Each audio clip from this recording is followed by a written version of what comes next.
In recent months, a wave of concern has swept through the Catholic world as the health of Pope Francis, the spiritual leader of over 1 billion faithful, reaches a turning point.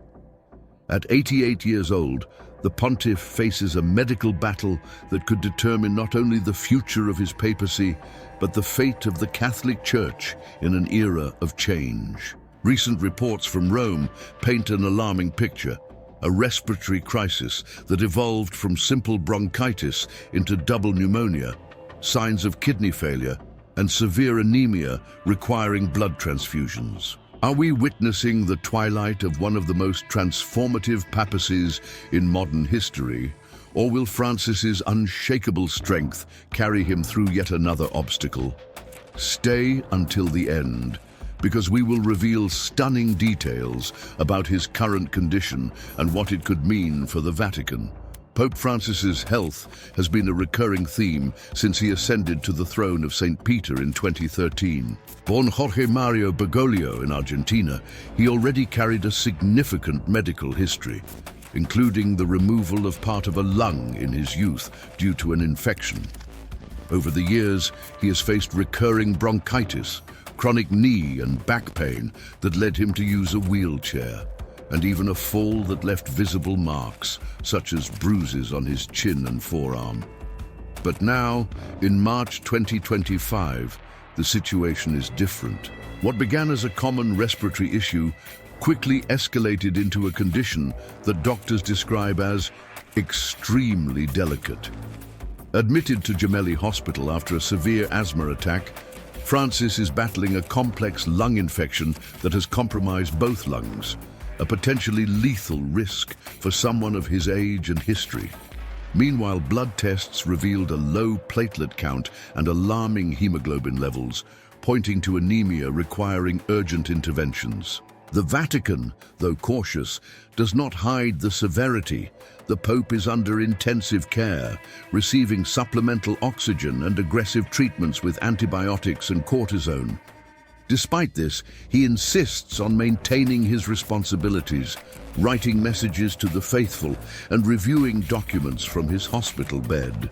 This determination reflects his faith and the commitment that has defined him as a leader. But will it be enough to weather this storm?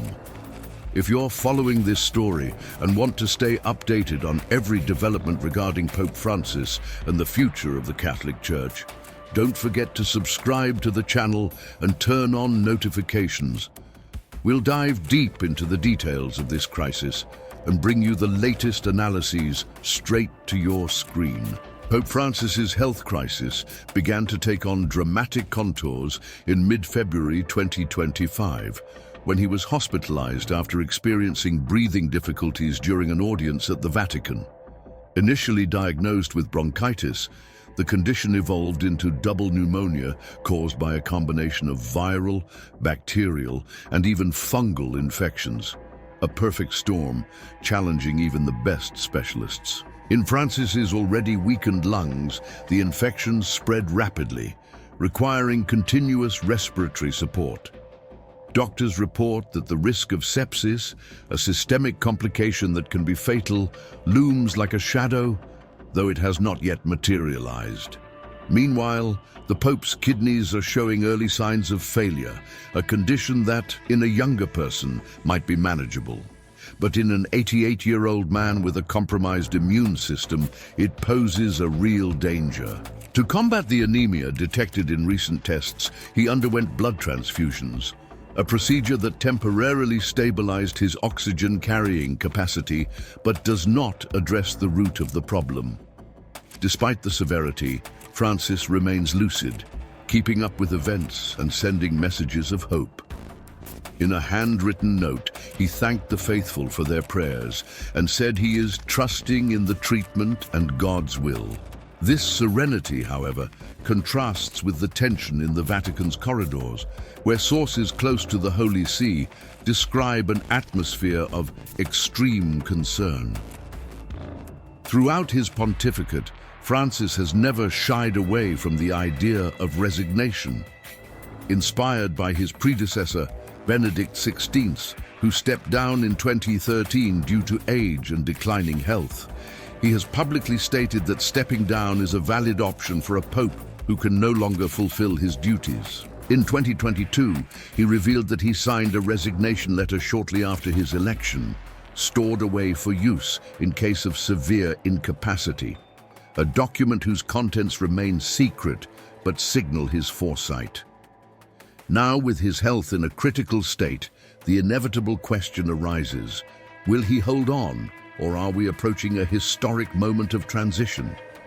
Cardinal Pietro Parolin, the Vatican Secretary of State, said the decision rests solely with the Pope, but the current focus is on his recovery. Meanwhile, Cardinal Victor Manuel Fernandez, prefect of the Dicastery for the Doctrine of the Faith, denied rumors of an imminent conclave, insisting that there is no climate of succession among the cardinals. Still, Francis's schedule has been suspended, and Archbishop Rino Fisichella has taken on commitments like the Mass at St. Peter's Basilica, fueling speculation that the groundwork for a transition is being laid. The impact of this crisis extends beyond the Vatican's walls. Across the Atlantic, in his native Argentina, the obelisk of Buenos Aires was illuminated with the message, "Francis, the city prays for you," a gesture that moved millions. In New York, Cardinal Timothy Dolan led a vigil at St. Patrick's Cathedral, describing the situation as accompanying a father on the brink of death. Even in Cairo, Sheikh Ahmed Al-Tayeb, a Muslim leader, expressed solidarity in a social media post, asking Allah for the Pope's recovery. These acts reflect Francis's global stature, a pontiff who broke barriers with his simplicity and progressive vision. But as prayers echo around the world, a darker question emerges. What happens to the Catholic Church if he doesn't survive? In recent years, Francis has shaped the College of Cardinals with strategic appointments, elevating leaders from regions like Latin America, Asia, and Africa.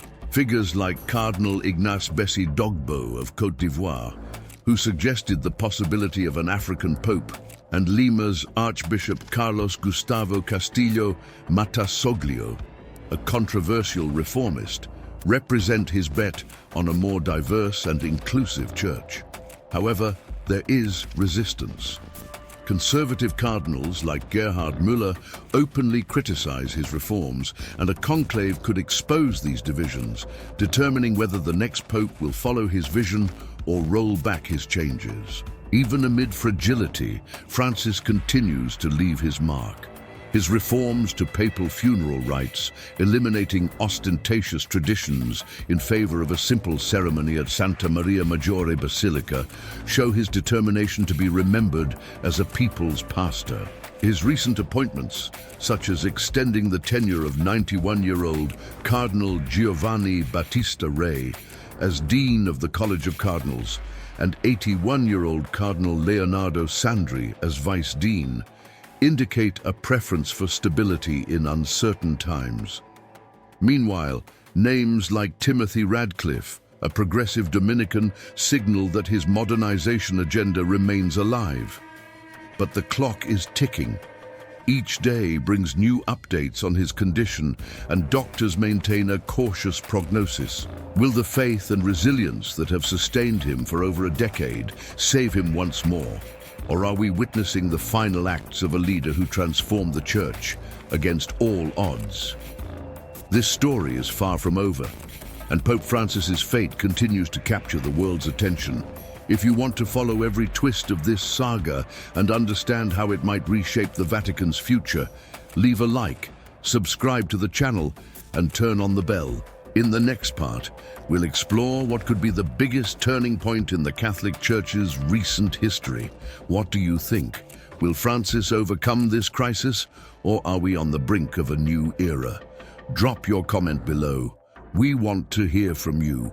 Pope Francis's struggle against his frail health is not just a personal battle.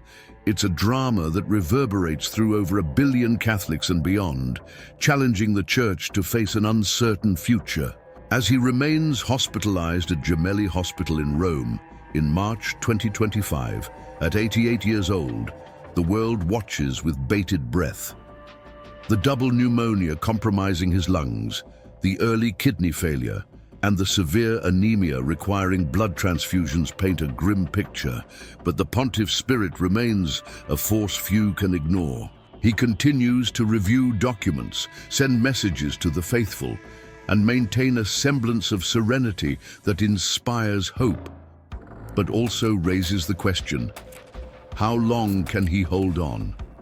Doctors are applying intensive treatments, including antibiotics, cortisone, and high-flow oxygen, but admit that the combination of his advanced age and medical history makes each day a question mark.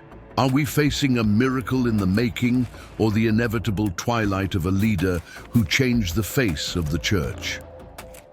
Francis's journey as Pope has always been marked by admirable resilience.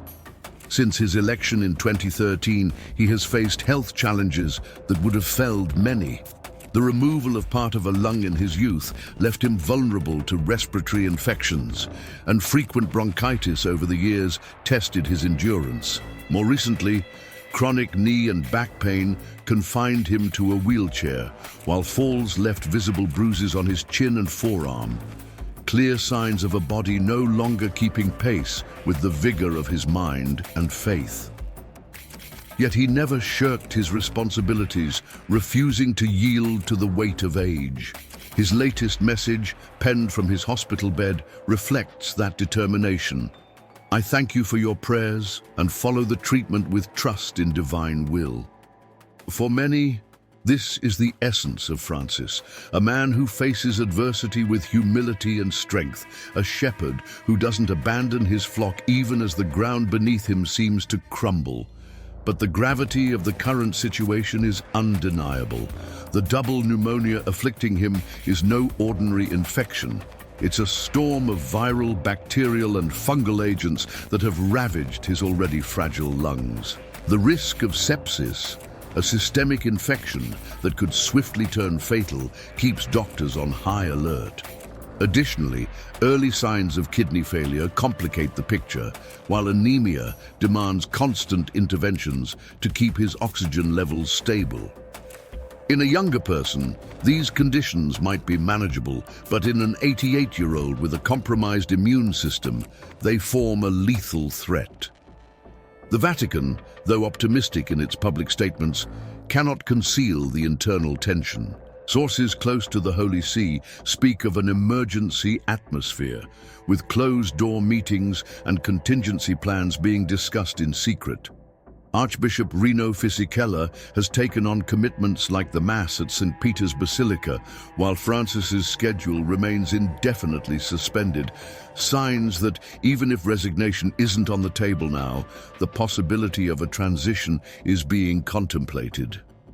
The idea of resignation is not new to Francis. Inspired by Benedict XVI, who left the papacy in 2013 due to declining health, he has said that stepping down is a legitimate option for a pope unable to lead.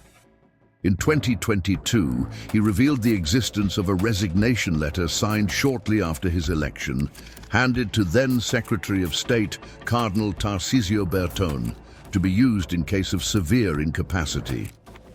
This precaution reflects his pragmatic view of the papacy, a role of service, not absolute power. Now, with his health in a critical state, speculation about that letter has intensified. Cardinal Pietro Parolin, one of his closest allies, insisted the decision belongs solely to the Pope, but the moment is about focusing on his recovery. Meanwhile, Cardinal Victor Manuel Fernandez dismissed rumors of an imminent conclave, stating that there is no movement among the cardinals for a succession. Even so, uncertainty lingers, and the Catholic world wonders if Francis will have the strength to carry on, or if he will choose to pass the baton before that choice is taken from him. As the Pope fights for his life, the impact of his condition resonates globally. In Argentina, the obelisk of Buenos Aires glows with the message, "Francis, the city prays for you," a symbol of support that touched hearts in his homeland. In New York, Cardinal Timothy Dolan led a vigil at St. Patrick's Cathedral, likening the situation to standing by a dying father. In Cairo, Sheikh Ahmed Al-Tayeb, an Islamic leader, posted a message of solidarity, asking Allah for the pontiff's recovery, a testament to his ecumenical influence. These displays of support reflect Francis's reach, a pope who transcended borders with his simplicity and progressive vision. But behind the prayers, there's a question few dare to voice. What happens if he doesn't survive? Over the past 12 years, Francis has shaped the College of Cardinals with appointments reflecting his agenda. Leaders from regions like Latin America, Asia, and Africa, including Cardinal Ignace Bessi Dogbo, who dreams of an African pope, and Archbishop Carlos Gustavo Castillo Matasolio, a controversial reformist from Lima. These choices suggest a more diverse and inclusive future for the Church, but they also face resistance from conservative cardinals like Gerhard Müller, who would prefer a return to stricter traditions. Even in his frailty, Francis continues to leave a lasting legacy. His reforms to funeral rites, opting for a simple ceremony at Santa Maria Maggiore Basilica instead of the Vatican crypts, reflect his humility. His recent decisions, like extending the tenure of 91-year-old Cardinal Giovanni Battista Re and 81-year-old Cardinal Leonardo Sandri, show a bet on stability amid crisis. Meanwhile, appointing Timothy Radcliffe, a progressive Dominican, reinforces his vision of a more open church. But time is a relentless adversary. Each medical update brings a mix of hope and apprehension, and the prognosis remains guarded. Will the faith that has sustained him for so long lead him to yet another victory? Or are we seeing the final days of a pontificate that redefined Catholicism? Pope Francis's fate is an enigma keeping the world on edge. To catch every twist of this story and understand how it might transform the Catholic Church, leave a like, subscribe to the channel, and turn on notifications. In the next part, we'll reveal what could be the biggest turning point in the Vatican's recent history. What do you believe? Will Francis recover, or are we on the cusp of a new era for the Church? Share your thoughts in the comments. We want to hear you.